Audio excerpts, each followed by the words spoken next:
જામનગરમાં બીએપીએસ સ્વામિનારાયણ મંદિર ખાતે પૂજ્ય મહંત સ્વામી મહારાજના સ્વાગત સમારોહમાં ઉમટી પડતા હરિભક્તો।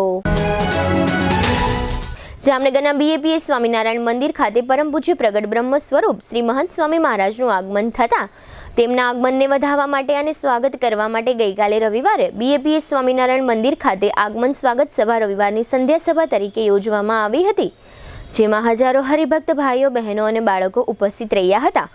આ તકે પૂજ્ય મહંત સ્વામી મહારાજના સ્વાગત માટે વાલમના વધામણા સહિતના વિવિધ સાંસ્કૃતિક કાર્યક્રમો રજૂ કરવામાં આવ્યા હતા। આ પ્રસંગે પૂર્વ કેબિનેટ મંત્રી રાઘવજીભાઈ પટેલ, મેયર વિનોદભાઈ ખીમસુરિયા, સ્ટેન્ડિંગ કમિટીના ચેરમેન નિલેશભાઈ કગથરા, શાસક પક્ષના નેતા આશીષ જોશી, દંડક કેતન નાખવા, કોર્પોરેટર મેરામણ ભાટુ વગેરે દ્વારા પૂજ્ય મહંત સ્વામી મહારાજનું સન્માન કરવામાં આવ્યું હતું। આ તકે મહાનગરપાલિકા વતી મેયરે સન્માનપત્ર અર્પણ કર્યું હતું। આ પ્રસંગે બીએપીએસ સ્વામિનારાયણ મંદિરના પૂજ્ય શ્રી ધર્મનિધિ સ્વામી સહિતના સંતોએ વિશાળ ફૂલહાર વડે પૂજ્ય શ્રી મહંત સ્વામી મહારાજનું ભવ્ય સ્વાગત કર્યું હતું। આ પ્રસંગે બીએપીએસ સ્વામિનારાયણ મંદિરના આમંત્રણને માન આપીને જીટીપીએલ જામનગર ન્યૂઝના મેનેજિંગ એડિટર જયેશભાઈ રૂપારેલિયા આ ભવ્ય સ્વાગત સમારોહમાં ઉપસ્થિત રહ્યા હતા અને પૂજ્ય મહંત સ્વામી મહારાજના દર્શન કરી ધન્યતા અનુભવી હતી। આ પ્રસંગે બીએપીએસ સ્વામિનારાયણ મંદિર જામનગરના પૂજ્ય શ્રી અપૂર્વ મુનિ સ્વામીએ આ સમગ્ર કાર્યક્રમ અંગે આપેલી વિગતો પ્રસ્તુત છે।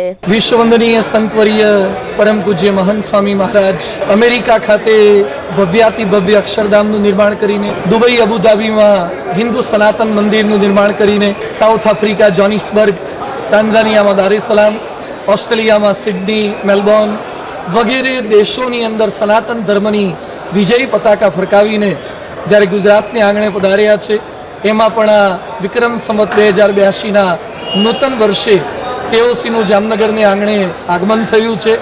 ત્યારે જામનગર મંદિરે ભક્તોએ અબાલ વૃદ્ધ સૌ કોઈએ ખૂબ ઉત્સાહ અને ઉમળકાભેર વિશિષ્ટ તપ, વ્રત, ભક્તિ અર્ઘ્ય અર્પણ કરીને સ્વાગત કર્યું। આજે સ્વાગત સમારોહનું આયોજન થયું। સાંજની આ રવિ સભાની અંદર હજારોની જનમેદની પરમ પૂજ્ય સ્વામીશ્રીને આવકારવા માટે એકત્રિત હતી। જામનગર મહાનગરપાલિકાએ પણ સન્માનપત્ર દ્વારા, સ્મૃતિ ચિહ્ન દ્વારા સનાતન ધર્મના ધારક, પોષક, સંવર્ધક આવા સંતને સન્માનપત્ર અર્પણ કરીને સન્માન્યા। એ સમગ્ર જામનગરે કરેલું સન્માન છે। પરમ પૂજ્ય મહંત સ્વામી મહારાજ 92 વર્ષે પણ સમાજના હિત માટે શિક્ષણ, સંસ્કાર, સદાચાર એ ગુણોની સમૃદ્ધિ થાય એના માટે સતત પ્રયત્નશીલ છે। પરમ પૂજ્ય મહંત સ્વામી મહારાજના રોકાણ દરમિયાન રોજ સવારે 6 થી 8 દરમિયાન વિશિષ્ટ કથા વાર્તા અને પ્રાતઃ પૂજા દર્શનનો લાભ પ્રાપ્ત થશે। સાંજના સમયે પણ 5:30 થી 8 દરમિયાન કથા વાર્તા, પારાયણ, સાંસ્કૃતિક કાર્યક્રમો, યુવા સંમેલનો, બાળ દિન, સત્સંગ દીક્ષાના શ્લોકોનો વિશિષ્ટ મુખપાઠની અભિવ્યક્તિ, આવતીકાલે મહિલા સંમેલન, ગ્રામ્ય દિન આવા વિવિધ કાર્યક્રમોનું આયોજન પ્રસાદ સાથે કરવામાં આવ્યું છે ભક્તો ભાવિકો માટે।